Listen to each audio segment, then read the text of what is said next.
When we think of the best indie games of the past decade, Hades is undoubtedly one that comes to mind. Developed by Supergiant Games, the game achieved incredible popularity. This popularity was not an accident, of course, but the development team achieved it with years of hard work and attention to even the smallest details within the game. The Supergiant Games team is proper interaction with gamers and attention to their constructive feedback made Hades a must experience. Contrary to the studio's habit of creating new games, this time they were thinking about making a sequel to Hades. Hades 2 was officially announced sometime after the first version was released on various platforms. But the big question was whether it was possible to make a better work than the first version. Hades 2 picks up several years after the first game, where the House of Hades, ruler of the underworld, has been overrun by Kronos. Kronos, the god of time, was killed years ago by his own children, who are now the gods of Mount Olympus, but now he has returned to life and seeks revenge. He initially conquers the underworld, capturing Hades and his family, including the main character Zagreus from the first game in the process. Between the events of the first and second games, Hades celebrates the birth of his daughter, Milanoe. During this time, Milanoe and Hecate escape from the clutches of Cronus. Milanoe is trained by Hecate during her life in hiding to escape Cronus' clutches. Now Milanoe's only goal is to reclaim her ancestral home, free her family, and take revenge on Cronus. Of course, there are some interesting plot twists in between.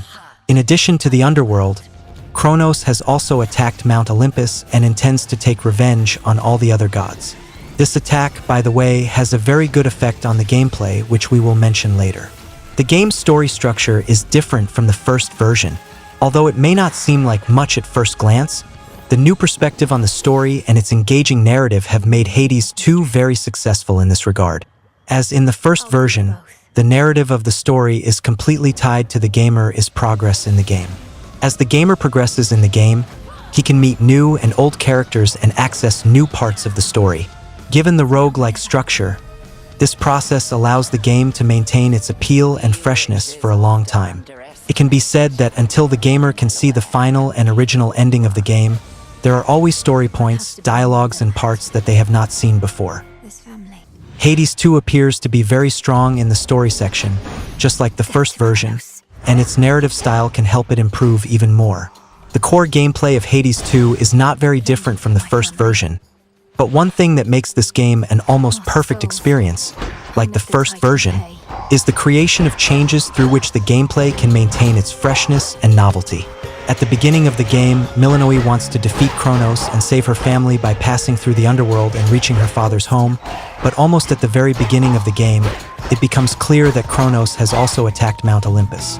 This attack, which is also very important from a story perspective, also creates an interesting structure in the gameplay. After a while, the gamer can go to the surface and help the gods of Mount Olympus. As in the first version, reaching the main ending of the game requires completing the game several times in a row. Now the gamer can choose his path at the beginning of each hand. The gamer can go to the surface and help the gods of Mount Olympus by defeating bosses or go to the underworld to seek out Kronos. Of course, these two parts ultimately complement each other, and you need to win both parts to reach the main ending. This choice of path can help keep the game fresh. Milanoe's presence as the main character has brought about some interesting changes to the gameplay. If we were to compare Milanoe and Zagreus as two characters in role-playing games, each of them has their own unique abilities. If we consider Zagreus as a warrior, then Milanoe would undoubtedly be a witch. She can use a variety of weapons and also uses magic to trap enemies or make her attacks more powerful.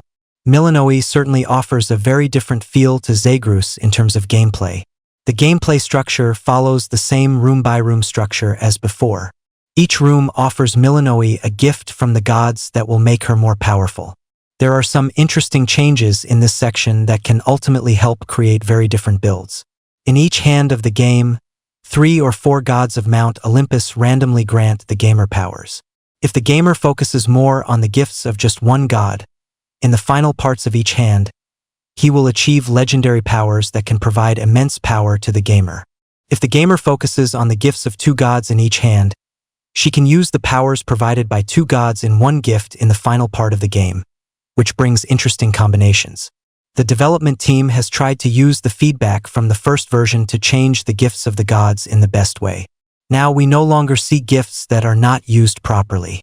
Currently, almost all gifts can be used in the best way in different builds. There is still the possibility of upgrading the gifts of the gods throughout each hand, which greatly helps Millenoi become more powerful. The structure of permanent upgrades is still present in the game, helping the gamer to create new achievements from their failures and progress in the game. Millenoi's permanent progression structure is shaped by different items in the game. Millenoi can use Arcana cards, each of which has powerful passive abilities. At the beginning of the game, the ability to use Arcana cards is limited, but as the game progresses, the gamer can expand this section and achieve good powers. In addition, the gamer can create different incantations. Each of these incantations can affect different parts of the game. These upgrades are also permanent and have a good impact on the gamer's progress. The developers made some interesting changes to some parts of the game to create a sense of variety throughout the game. For example, if the player chooses to progress through the ground level, the city of Ephra no longer consists of different rooms. There are now 10 different battles that the player can complete as many of as they want, ultimately leading to a boss fight in that area. Also, if the gamer chooses the underworld, the third section, known as the Fields of Mourning, has a different structure. This section has different and very large rooms. Each room can contain multiple gifts. The order in which they are reached is determined by the gamer. These two parts of the game add an interesting feel to the game while also giving the gamer more choices. With these changes, the development team proved that even successful formulas can be expanded and made tangible improvements to them.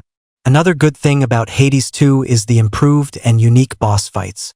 Each of these fights will have their own challenges, but their unique design will make them memorable for a long time to come. If the player defeats any of these bosses early, the background music changes. This attention to detail is what sets Hades 2 apart from other games. The boss fights are a big improvement over the previous version, and fighting them over and over again with new builds is a treat in itself. Hades 2 is very similar to the first version in terms of graphics. This game is like a painting frame where the drawn characters can interact. While there is no dramatic change in this section, some new details are also well known. Hades 2 gives the gamer a very good feeling through artistic graphics. Technically, the game is of very good quality. The game's performance is very stable, and there are almost no bugs or visual or technical problems in the game. The character designs now have more details that you can see when exchanging dialogues. Also, due to the presence of more stages, we now see different and of course beautiful environments that help make the game more attractive. As in the previous version, the voice acting and music are another of Hades 2's strengths. All the voice actors in the game did their job to the best of their ability. The dialogues were recorded with excellent quality and the voice acting is of high quality. The game's soundtrack is also an integral part of the main loop of the game. The game's soundtrack best conveys the feeling of the different environments to the gamer, and perhaps the highlight is the soundtrack related to the various boss fights. Ultimately, Hades 2 is a compelling and exciting sequel to a great game. Continuing and improving on Hades was a difficult task, but Supergiant Games managed to pull off the mission with some nice changes. They decided to avoid unnecessary risks and radical changes to the gameplay system. In a way, you could say that the creators reached a level of self-awareness that they didn't need to reinvent the wheel to make the second version better. Rather, the changes made simply address potential weaknesses and draw inspiration from previous strengths. That's why Hades 2 has now become a fantastic experience that can keep gamers entertained for dozens of hours. This is all part of the task.